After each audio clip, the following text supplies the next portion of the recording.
اسی طرح آج کے اس پرفتن زمانے میں ایک مسلمان کے لیے جو سب سے اہم ضرورت ہے وہ اتباع سنت ہے۔ آج ہر کوئی اپنی برادری کے رسم و رواج پہ عمل کرتا ہے، اپنے علاقے اور اپنے شہر کے طور طریقے اپناتا ہے، مگر مسلمان کے لیے ضروری ہے کہ وہ اپنے نبی کے طور طریقے اپنانے والا بنے۔ اور آپ کو معلوم ہے ہم تو امتی ہیں وفادار نبی کے، ہم تو امتی ہیں وفادار نبی کے۔ وفادار نبی نے میرے اور آپ کے لیے کیا کیا؟ میں نے اور آپ نے وفادار نبی سے کتنی وفا کی ہے؟ حضرت عائشہ صدیقہ رضی اللہ تعالیٰ عنہ فرماتی ہیں نبی کریم صلی اللہ علیہ وسلم رات کی تنہائیوں میں جب ربی امتی امتی کی صدا بلند کرتے تو پوری فضا گونج اٹھتی تھی۔ رات کی تنہائی میں اپنی دعاؤں میں جب نبی علیہ الصلوۃ والسلام اللہ کے حضور اپنی امت کی بخشش مانگتے تو آپ کے آنسوؤں سے آپ کی داڑھی مبارک تر ہو جایا کرتی تھی۔ رات کی تنہائی میں جب نبی علیہ الصلوۃ والسلام اللہ کے حضور کھڑے ہوتے اور سجدہ ریز ہوتے، سجدے میں ربی امتی امتی کی صدا بلند کرتے تو آپ کا سجدہ اتنا لمبا ہوتا تھا، حضرت عائشہ کہتی ہیں کبھی کبھی مجھے محسوس ہوتا کہ کہیں آپ کی روح مبارک پرواز تو نہیں کر گئی۔ اور پھر حضرت عائشہ صدیقہ رضی اللہ تعالیٰ عنہ نبی علیہ الصلوۃ والسلام سجدے میں ہوتے تو آپ کے پاؤں مبارک کا انگوٹھا پکڑ کے دیکھتی کہ آپ کی روح مبارک موجود ہے یا پرواز کر گئی۔ یہ وفا ہے وفادار نبی کی اپنی امت کے ساتھ۔ ایسی وفا کسی نے دکھائی؟ نبی علیہ الصلوۃ والسلام نے اپنی امت کے لیے ایک دن نہیں، ایک ہفتہ نہیں، ایک مہینہ اور ایک سال نہیں، زندگی کے پورے 63 سال رب سے بخشش مانگی ہے،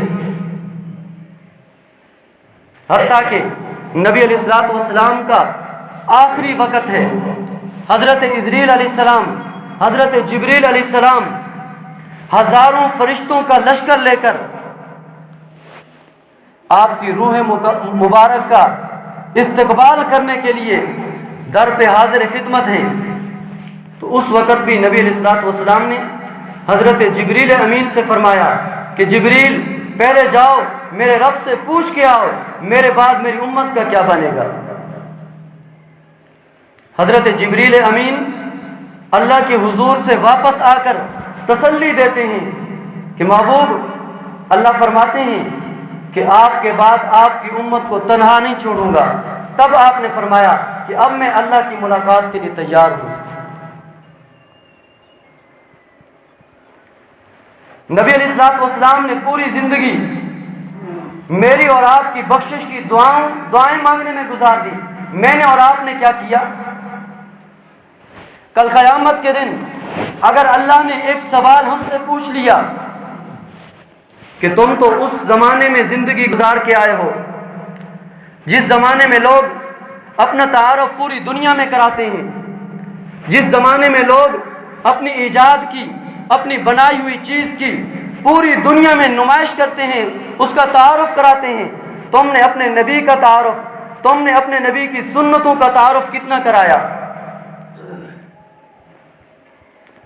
آج کا دور میڈیا کا دور ہے، لوگ جہاں اپنا تعارف کراتے ہیں، اپنی نمائش کرتے ہیں، اسی طرح لوگ اپنی ایجاد کی، اپنی بنی ہوئی چیز کی پوری دنیا میں نمائش کرتے ہیں، اشتہار دیتے ہیں، تعارف کراتے ہیں کہ میں نے یہ چیز بنائی ہے۔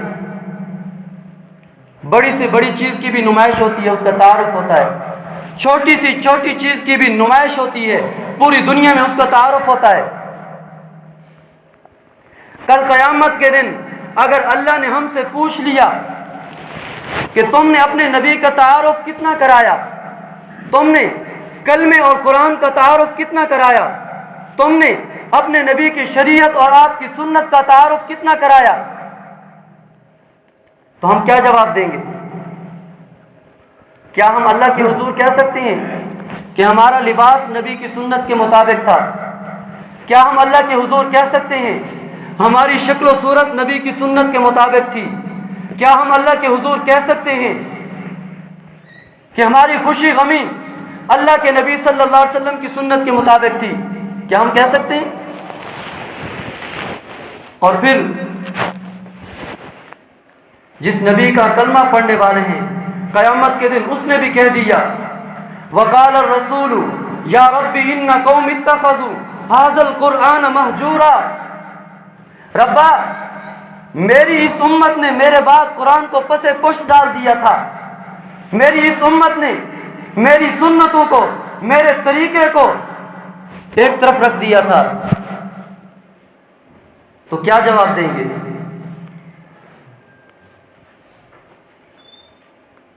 کوئی جواب نہیں بن پائے گا، اور پھر آواز آئے گی سحقن سحقن، نظروں سے دور ہو جاؤ، میری نظروں سے دور ہو جاؤ، تو ہمیشہ کی بربادی۔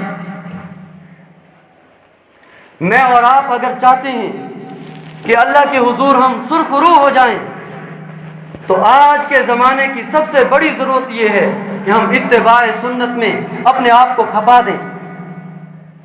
ہمارا لباس، ہماری شکل و صورت، چال ڈھال، خوشی غمی پیارے نبی صلی اللہ علیہ وسلم کی سنت کے مطابق ہو۔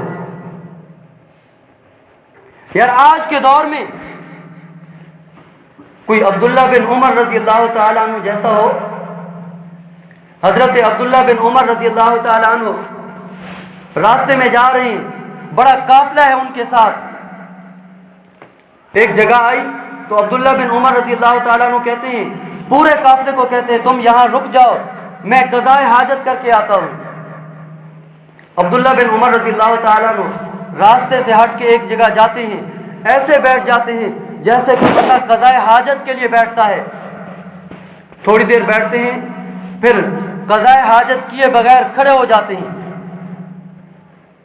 لوگوں نے کہا کہ حضرت آپ نے قضائے حاجت نہیں کی، آپ نے کوئی پیشاب پخانہ نہیں کیا، استنجے کے لیے پانی نہیں منگوایا، مگر بیٹھے کیوں؟ قافلے کا وقت ضائع کیوں کیا؟ تو حضرت عبداللہ بن عمر رضی اللہ تعالیٰ عنہ فرمانے لگے کہ ایک دفعہ میں نبی علیہ الصلوۃ والسلام کے ساتھ قافلے میں تھا، اسی راستے پہ اسی جگہ پہ نبی علیہ الصلوۃ والسلام نے قضائے حاجت کی تھی، مجھے ضرورت نہیں تھی، میں نے وہاں بیٹھ کر جس طرح نبی علیہ الصلوۃ والسلام بیٹھے تھے وہ شکل اس لیے بنائی تاکہ نبی علیہ الصلوۃ والسلام کی اتباع کر سکوں۔ آج کے اس پرفتن دور میں کوئی حضرت حذیفہ جیسا مسلمان تو ہو، کافروں کے ملک میں کافر بادشاہ کے دسترخوان پہ صحابہ بیٹھے ہیں، لقمہ گر جاتا ہے، سنت یہ ہے اٹھاؤ، صاف کرو اور اسے کھا لو۔ حضرت حذیفہ رضی اللہ تعالیٰ عنہ لقمہ اٹھاتے ہیں، صاف کر کے کھا جاتے ہیں، منہ کی طرف لقمہ جاتا ہے تو ساتھ بیٹھنے والا صحابی کوہنی مارتا ہے، کہتا کہاں بیٹھے ہو؟ بادشاہ کا دربار ہے، کافروں کا شہر ہے، لوگ ہمارا تماشا دیکھ رہے ہیں کہ مسلمانوں نے آج تک کھانا نہیں دیکھا کہ ایک لقمہ گرا اسے بھی اٹھا کے کھا رہے ہیں۔ حضرت حذیفہ نے ایک تاریخی جواب دیا، فرمایا اترک سنت حبیبی لہؤلاء الحمقاء، ان احمقوں کی وجہ سے میں اپنے محبوب کی سنت کو چھوڑ دوں؟ ان احمقوں کی وجہ سے میں اپنے محبوب کی سنت کو چھوڑ دوں؟ اتباع سنت کا ایسا جذبہ چاہیے۔ آج کے دور میں کوئی حضرت عمر بن خطاب جیسا مسلمان ہو، حضرت عمر رضی اللہ تعالیٰ عنہ کی اپنے بیٹے سے کسی بات پہ جھگڑا ہو گیا، لڑائی ہو گئی، بات ہو رہی تھی، حضرت عمر رضی اللہ تعالیٰ عنہ نے فرمایا کہ اس بارے میں میرے نبی صلی اللہ علیہ وسلم کا عمل یہ ہے۔ بیٹے سے غلطی ہو گئی، بیٹے نے کہا ابا جان میری بات تو سنیں، بس یہ کہنا تھا۔ حضرت عمر رضی اللہ تعالیٰ عنہ اتنا غصے ہوئے، فرمایا بیٹا میں نبی کی بات کرتا ہوں اور تو اپنی بات کرتا ہے؟ میں نبی کی بات کرتا ہوں تو اپنی بات کرتا ہے۔ اور اسی غصے میں کئی دنوں تک حضرت عمر بن خطاب رضی اللہ تعالیٰ عنہ نے اپنے بیٹے سے بول چال بند کر دی کہ میں نبی کی بات کرتا ہوں اور یہ اپنی بات کرتا ہے۔ آج کے دور میں حضرت ابو بکر صدیق رضی اللہ تعالیٰ عنہ جیسا کوئی مسلمان تو ہو؟ ایک طرف نبی علیہ الصلوۃ والسلام موجود ہیں، دوسری طرف حضرت ابو بکر موجود ہیں، شکل و صورت، وضع قطع، لباس، چلنے پھرنے کا انداز ایسا ہے کہ اجنبی لوگوں نے حضرت ابو بکر صدیق رضی اللہ تعالیٰ عنہ سے پہلے مصافحہ کرنا شروع کر دیا۔ وہ سمجھ رہے تھے کہ نبی یہ ہیں۔ یہ تو حضرت ابو بکر صدیق رضی اللہ تعالیٰ عنہ نے جب محسوس کیا تو حضرت ابو بکر صدیق رضی اللہ تعالیٰ عنہ نے اپنی چادر مبارک سے نبی علیہ الصلوۃ والسلام کی ذات مبارک پہ یوں سایہ کیا، تب جا کے پتہ چلا نبی یہ ہے، صدیق یہ ہے۔ ایسا جذبہ چاہیے اتباع سنت کا، تب جا کر ہماری دنیا کی زندگی بھی کامیاب ہوگی اور کل قیامت کی زندگی بھی کامیاب ہوگی۔ اللہ رب العزت سے دعا ہے اللہ پاک ہم سب کو سچا پکا نبی کا عاشق بنائے اور اتباع سنت کا صحابہ جیسا جذبہ نصیب کرے۔ وما علی